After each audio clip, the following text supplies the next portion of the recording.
ब्रह्मा जी बोले, नारद, रुद्रदेव के सैनिकों ने जिनके अंग भंग कर दिए थे वे समस्त पराजित देवता और मुनि उस समय मेरे लोक में आए। वहां मुझे नमस्कार करके सबने बारंबार मेरा स्तवन किया, फिर अपने विशेष क्लेश को पूर्ण रूप से सुनाया। उसे सुनकर मैं पुत्र शोक से पीड़ित हो गया और बड़ी चिंता करने लगा। फिर मैंने भक्ति भाव से भगवान विष्णु का स्मरण किया। इससे मुझे ज्ञान प्राप्त हुआ। देवताओं और मुनियों के साथ मैं विष्णु लोक में गया। वहां भगवान विष्णु को नमस्कार एवं नाना प्रकार के श्रोत द्वारा उनकी स्तुति करके उन्हें अपना दुख निवेदन किया। देव, जिस तरह भी यज्ञ पूर्ण हो, यजमान जीवित हो और समस्त देवता तथा मुनि सुखी हो जाए, वैसा उपाय कीजिए। देव देव रमानाथ, देव सुखदायक विष्णु, हम देवता और मुनि निश्चय ही आपकी शरण में आए हैं। मुझ ब्रह्मा की यह बात सुनकर भगवान लक्ष्मीपति विष्णु, जिनका मन सदा शिव में लगा रहता है और जिनके हृदय में कभी दीनता नहीं आती, बोले, देवताओं, परम समर्थ तेजस्वी पुरुष से कोई अपराध बन जाए तो भी उसके बदले में अपराध करने वाले मनुष्यों के लिए वह अपराध मंगलकारी नहीं हो सकता। समस्त देवता परमेश्वर शिव के अपराधी है।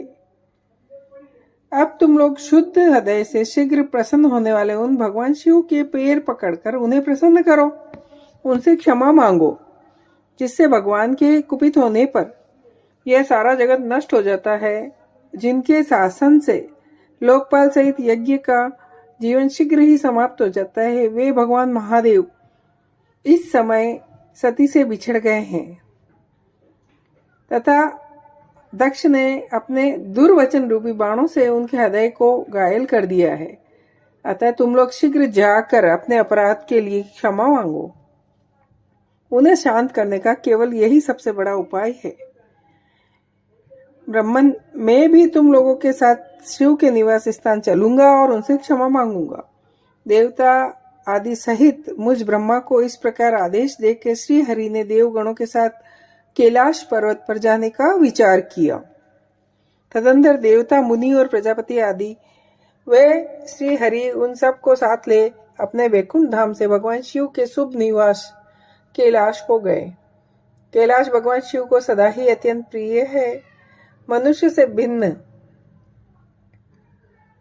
अप्सराएं, योग सिद्धि महात्मा पुरुष उसका भली भांति सेवन करते हैं। वह पर्वत बहुत ही ऊंचा है। उसके निकट रुद्रदेव के मित्र कुबेर की अलका नामक एक रमणीय पुरी है, जिसे सब देवताओं ने देखा। उसके पास ही सौगंधित वन भी देवताओं की दृष्टि में आया। उसके बाहरी भाग में नंदा और अलकनंदा, दो अत्यंत पावन दिव्य सरिताएं बहती है, जो दर्शन मात्र से प्राणियों के पाप हर लेती है। यक्षराज कुबेर की अलकापुरी और वन को पीछे छोड़ आगे बढ़ते हुए देवताओं ने थोड़ी दूर शंकर जी के वट वृक्ष को देखा। उसने चारों ओर अपनी अविचल छाया फैला रखी थी। वह 100 योजन ऊंचा था और ग्रीष्म का ताप तो सदा उससे दूर ही रहता था। वह रमणीय और अत्यंत पावन था। वह दिव्य वृक्ष भगवान शंभु का योग स्थल है, योगियों द्वारा सेव्य और परम उत्तम है। मुमुक्षों के आश्रयभूत उस महायोगमय वट वृक्ष के नीचे विष्णु आदि सब देवताओं ने भगवान शिव को विराजमान देखा।